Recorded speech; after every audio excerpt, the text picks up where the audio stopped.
My first guest tonight is an Emmy-nominated actor. Man, he hits it out of the park. You can see him on This Is Us, which airs Tuesdays at 9 p.m. on NBC. Here is Milo Ventimiglia, everybody. Yo!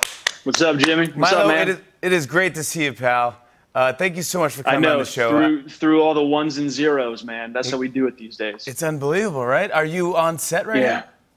No, I'm in my office in Los Angeles, but the studio, Paramount, where we film, is like a block away. Do you film at Paramount? I did not know that. Yeah, we're at Paramount.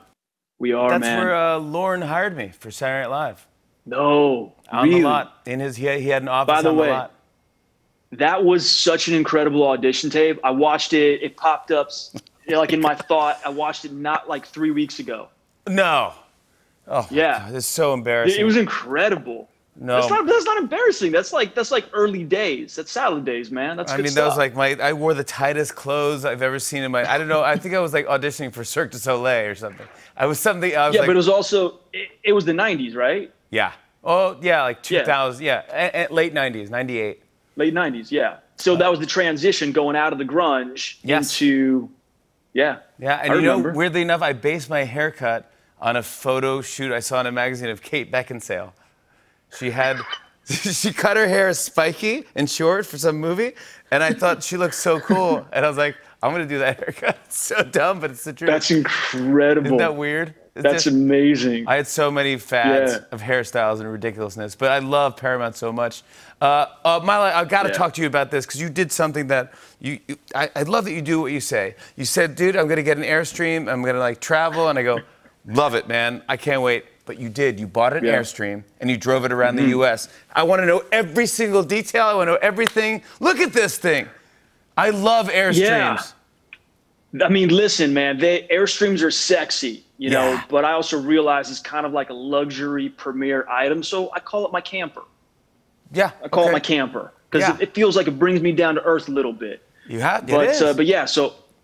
yeah, I think so. I mean, you know, you're driving around and you got this big silver bullet behind you, and it's sexy and it's cool, and you know, you could stop on a hillside and you take a photo and it's just incredible, you know, vistas and everything. But like the real truth is, you're driving hours and hours and hours and hours, and when you're done driving 13 hours, you got to hook up a line and pump your own crap. That's the part they don't advertise. That's not in the brochure.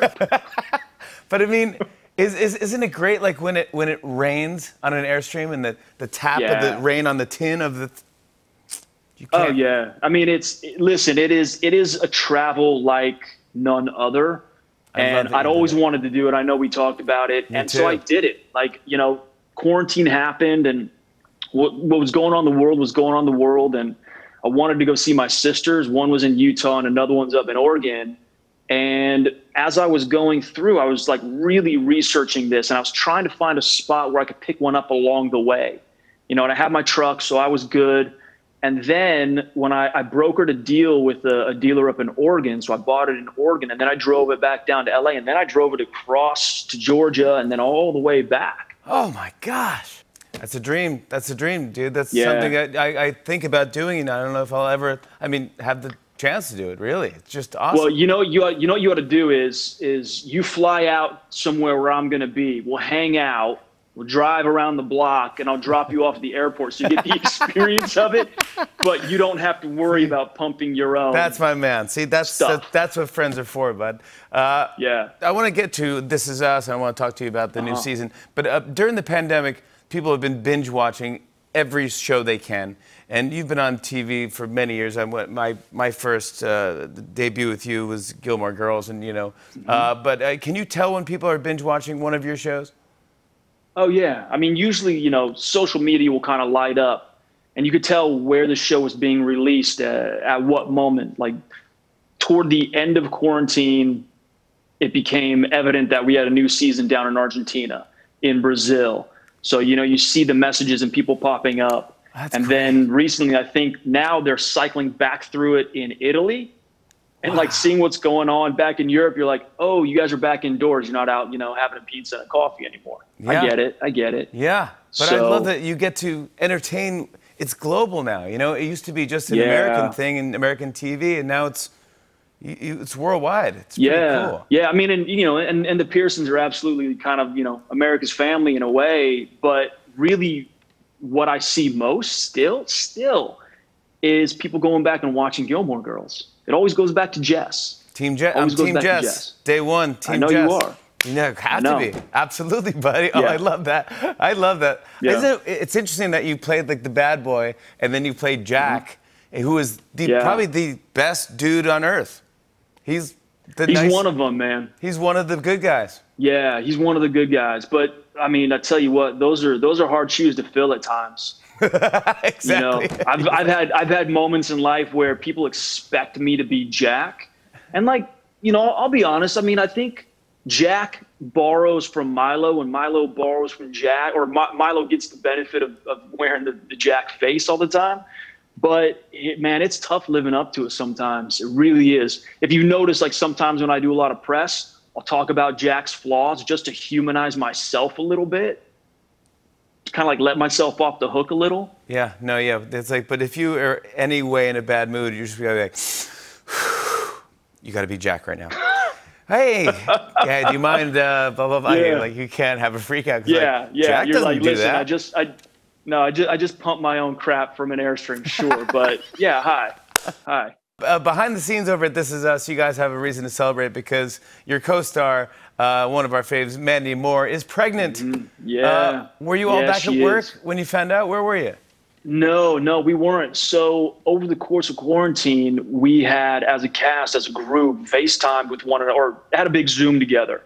And we kept up, made sure everyone was okay. But then as we were getting ready to film, we had a Zoom with Fogelman, where Fogelman was actually kind of giving us the lay of the land, what the protocols were looking like, and if anybody was going to be uncomfortable with them, like speak up or hold your peace. And then he hopped off, and we were all going around like, hey, Sterl, you good? Hey, Chrissy, Justin, John, like everyone feels good. Yeah, I feel good about it. Mandy, and Mandy wasn't talking. She wasn't talking. And then she just kind of goes, well, guys, I'm pregnant. And I mean, then, you know, we're crying. Exactly, man. Crying, excited, you know, and I mean, she's lovely. She's great. She's amazing. And like to know that a human being like Mandy Moore is going to be a mom influencing a child in this earth just gives me hope for Earth. I want to talk about this part of the This Is Us this season that was hinted. How Rebecca and Miguel got together after Jack died. Now, we might find out a little more to that relationship, but as Jack, how do you feel about that relationship? Jack's dead, so it doesn't really matter what Jack thinks. I mean, like, let's be glaringly honest. You know, I mean, I think, listen, Jack loves his wife. He loves his kids like no other. Yep. But at the same time, you know, Jack wouldn't want his wife or kids to be unhappy without him. And, you know, I mean, look, death is a pretty great equalizer. When someone dies, like, yeah, I guess that's kind of over. So it's not like Miguel got in the way of Jack and Rebecca. It was just, hey, Rebecca was available. Yeah. And they had a history of being close and friends. And everything should start with a friendship. Yeah, I agree with that, by the way. Yeah. My wife and I started best friends. We were just friends and loved hanging out. It was awesome. I agree with that. And then before we did the interview, you gave me your wife's phone number. So, oh boy. Dude, I'm so embarrassed about that. We'll have to talk about that next time you're on. But we have to, man. It's incredible. It's incredible. I can't believe it. Anybody, yeah, did she text you back? Short, hold on. Let me see. I was trying to text Jimmy something. Hey, there it is. She wrote, "This is incredible. I will send to him immediately." I'm sorry, dude. I thought I was giving you my number. I don't know my number. That's insane. That's great. That's totally real and insane, dude. You're the best. I love it. Milo, I gave Milo Ventimiglia my wife's phone number. What am I thinking? Milo, I love you, buddy. Stay safe. Thank you for coming on and talking to me. On and on and on. I said...